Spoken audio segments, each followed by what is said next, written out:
আসসালামু আলাইকুম। কি নাম? আচ্ছা, আপনি কি উঠে দাঁড়াতে পারেন? দাঁড়াতে গেলে কষ্ট হয়। আচ্ছা, তারপরে কি হয়? কত দূর হাঁটতে পারেন?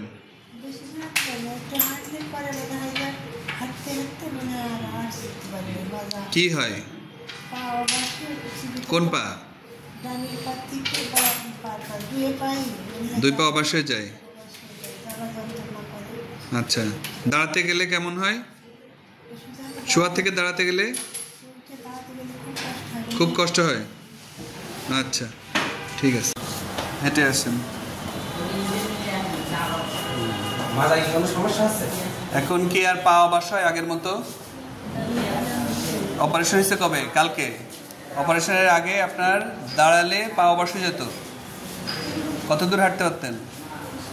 বেশি দূর হাঁটতে পারতেন না। এখন কি একটু মনে হচ্ছে না হেঁটে আর পা অবশ হচ্ছে না? ঠিক আছে।